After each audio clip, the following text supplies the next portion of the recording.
asalaamaaleykum sama mbokk taalibe fondation Sopp Sëñ Saliou man la soxna Ndeye Dior Ndiaye maa ñëwoon tey pour def témoignage ci soxna Yama Lam. soxna Yama Lam sama xarit la woon ñoo doon ànd collège presque 10 ans après ñu ànd dem ci fondation Sopp Sëñ Saliou bi période 2019 man sama liggéey mayuma woon tout le temps que may dem mën naa wax ni moo ma ëppoon Pastef trop ci daara ji. Yama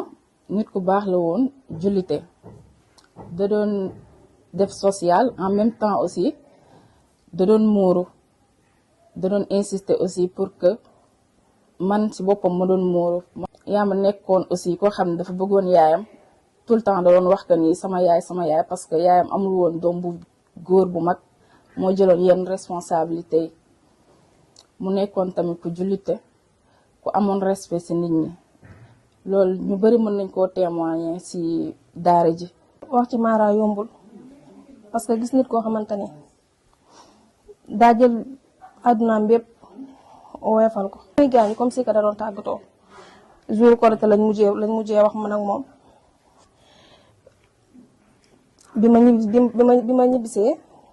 ma koy woo jotuma ko. daa woowee Góora benn xaritam man ko Góora Mara de maa ngi koy woo temps yëpp jotuma ko ba jàmm la rek. mun ma mel ni sax dama koy envoyé message du ma tontu man ko man de Mara mosu ñoo toog benn jour te waxuñu man ak moom man ko man mii de lii il faut ma dem seen kër xooli ba xam lan la ba jàmm la. ci laa woowee laay ni ma dafa feebar rek boobu fekk na mu naa ma biiram day metti ma naan ko moo tooy la rek boobu mu ngi jóge voyage ma naan ko moo tooy la rek boobu fekk na maa ngi jaay buy ekkel ma naan ko doo ñëw defal la buy ekkel boo ko naanee léegi nga tane ci koor gi noonu ñu koy waxante noonu ndekete woote feebar bi sonaloon na ko ci la ma laay waxee que Mara moom dafa feebar bi da koo jàpp waxtu deful dara dañoo nangu téléphone am man ni maa ko yor man ko ok kon baax na dinaa ñëw seeti ko léegi ma chaque jour ma naan tey suba ba ma toog benn jour rek te journée boobu man daaw ma toog journée te connecté wu ma mais journée boobu dafa mel ni que dama ko yëgaloon sama yaram bi ma toog journée bépp connecté wu ma dem gonto ji fu may liggéey man daal maa yegg si toog rek xool sama téléphone répondre samay quelques messages rek dugg statut rek daal di gis statut yi. ci laa woowee laay jotuma ko ma woo Góora daal ni ma dëgg la kay moo am jour boobu laa ñàkk xarit ñàkk confident.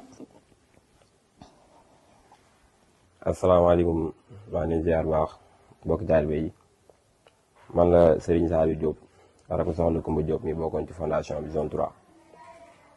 soxna Kumba nag moom bi ñuy wax li ñu xam ci moom xëy na duñ fi jóg waaye dañuy tënk rek ndax moom wax dëgg yàlla nit ku baaxoon la sama mag la ñoo bokk ndey ak baay ma nag moom maa topp si moom mais nit ku am yëg ci doomu aadama la nit ku baaxoon nit ku social ku bëgg ay rakam la su ma day dem xel comme yàlla ak moom moo tax ndax moom ma daan gëmal ne ma yow Sëñ Saliou lañ la tuddee te tool ya ña nga xam ne tuddoo ñu leen Sëñ Saliou ñoo fay dem te yow kenn ëpp loolu la ca kon yow da ngaa war di jaayante di dem ci xelkom ji comme ñëpp man tamit ma dégg ni mu wax di jaayante di dem xelkom ba xelkom bii paase nii mu jàpp yoon na lay dem man tamit ma wax damay dem léegi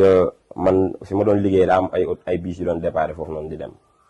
bi ñu xëyee ñu quitté man ak moom mu ne moom yéen jag saaw ngeen di déparé ma ne ko waaw ma ne ko man suñ ko de gara fii rek laay quitté quoi léegi bi ma demee toog foofu ba ay boori 14h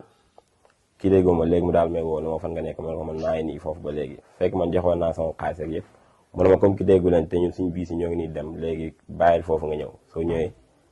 dinaa lijjanti nga ànd ak sama jëwriñ ñi ngeen dem. bi ma gisee tamit mu am ay jëwriñ yu baax yu ma booloon ñu dalal ma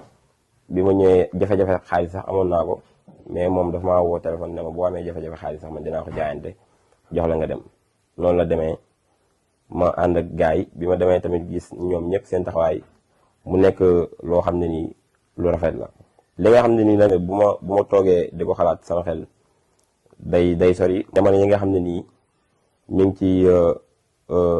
ngi ci wàccaay di wuy ji suñu borom te tamit nit moom dañuy wax ne ki nga xam ne nii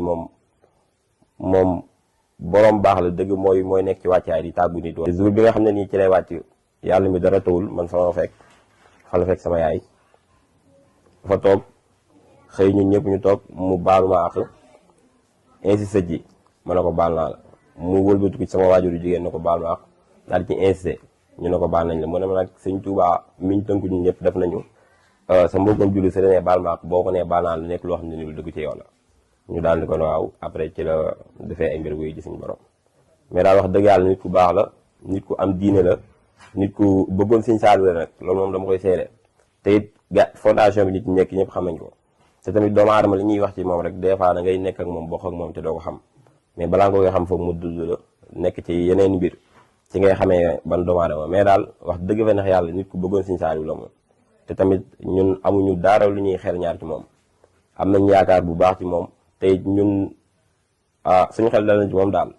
moom mission bu moom dox la ci àdduna dox na ko mission bi jeex na. salaamaaleykum wa rahmatullah bokk taalibe maa ngi ziar man la Ablaye Ndiaye ñëwoon fii tey témoin Serigne Saliou Gueye maanaam Serigne Saliou Gueye dip ñu xamante yàggul fin 2021 nga xamante mu nekkoon nit ku baax nit ku oyof nit koo xamante ni mosuñoo werante si dara man ak moom ak Bamba ñett ñooñu fu ñu sanan dajarankoon ñu naan toog ñu naan ànd même bu ñaa dem xel comme sax day fexe nu ñu mën a gisantee mën a toog waxtaan. Serigne Saliou Gueye jour bi muy wàcc liggéey jour boobu maa ngi jóge Pikine woo naa ko téléphone sax jotuma ko ci guddi gi nag ci la mooy Bamba woo ni ma xanaa yëgul xam nga ko man noonu mun ma Serigne Saliou Gueye daal moo fi jógee léegi si laa dugg ko xool set yi jour boobu xaw ma guddi goo mun maa nelaw booba set si laa xëy liggéey mënutuma liggéey sax après si laa wax sama papa ni ko wutul foo kenn ku mën a remplacer mun maa liggéey ma mën a def si Serigne Saliou Gueye nit ko amoon dal la te trop bëgg nit Serigne Saliou Gueye jour mu koy mujjee gis boobu maa ngi invité suñu kër benn yendu jour wala ñu mujjee gisante nag ba tey noonu si lañu mujjee gisante ba yàlla di def li gën maanaam Serigne Saliou Gueye ku fonkoon daara F3S la maanaam moom lu kii rek moom du si caaxaane dara moom da ciy dem ba jeex nekk nit koo xamante ni baax na yaru na teey na tamit ku bëgg nit tamit la ku bëgg nit trop sax na ni maa ngi koy ñaan yàlla na ko yàlla yërëm te xaare ko àjjana yàlla na suuf oyof si kawam yàlla na àggalee ndawam asa àjjana si wàcc Cheikh Khadim. salaamaaleykum mbokku taalibe yi ñu leen di ziar ku ci nekk si turam ak santam doon leen jël quelques seede rek ci mbokku taalibe yi nga xam ne ñoo fi nekkoon ñu ànd ak ñoom si liggéey bi te yàlla def suñu borom def li gën ci ñoom jële leen fi di indi si ñoom ay kàddu yu seede ci as tuut luñ jot a xam ci ñoom rek ci ànd biñ daan ànd ci passeef giñ si amoon ci yar bi ci dal bi ci lépp daal li ñu leen fi jële ñoom duñ ñu fi bàyyi ñoom dadi rek ku nekk sa bis bu jotee rek dangay dem wuyu ji te it di ñaan bis buñ ci fekkee rek mu nekk loo xam ne lii ci lu neex yàlla la ñuy fekk ci mel ni soxna Yaama ci korka moo tax ma xam ko mu nekk nit bu baax nit bu yaru nit bu am yëg-yëg tamit si mbokku taalibe nangoo liggéey tamit nangoo sonn tamit si liggéey bi di soxna Kumba muy fi jógee récemment rek mu nekk tam aussi nit ku baax nit ku oyof boo ko gisee li ngay njëkk a gis ci moom mooy reetaanam ci baax gi ci yaru bi si dal bi feebar nag di ñëw ci ànd ak ñun si liggéey bi te nit ñi sax xamuñu ko moo tax demem bi ñu bari daf leen a bett di ñaan yàlla fi mu nekk rek yàlla na ko gënal foofu fi mu jógee ki ma ci gën a marqué nag muy Mouhamed Abdallah Samb mu nekkoon xale bu baax bëgg ma torop ñu xamante 2020 ba musul jaar sama tur fu mu ma gis sama mag su ma gëjee gis moo may woo moo may nemmeeku di xool ci lu ma nekk lu muy def woo ma lu mu bëgg man lay woo su amee lu mu bëgg a décider man lay woo di ma laaj di waxtaan ak man ñuy waxtaan ba ci récemment rek ci dernier ziar bi ñu mujjee dem avant muy làkku muy 22 su ma juumul dañu dem ziar ñibbisi ma ñëw woo ko ne ko waa sama rakk ji yow man gisuma la lu xew mbaa jàmm mu ni ma damaa amoon empêchement mais xam naa déwén incha allah. nit koo ne dalaa bëgg def la mag doo leen toog te doo leen déggante yàlla dogal mu feebar na ba décédé ba am juróom-ñetti fan tamit yëguma ko affaire bi marqué ma torom nag amul bis bu may xëy toog julli te du ma ko ñaanal amul bis bu may xëy te du ma toog sama xel nekk ci moom booy ànd ak nit muy ànd ak yow te muy dëgg si yow di dëgg ci moom su demee foo jaar affaire bi marqué la. nekk lu metti tamit ba tey parce que mënoon na doon man mënoon na doon keneen ak keneen mais xëy na yàlla noonu la ko dogalee ñu ñaan yàlla fi ñu nekk na leen gënal fuuf fi ñu jóge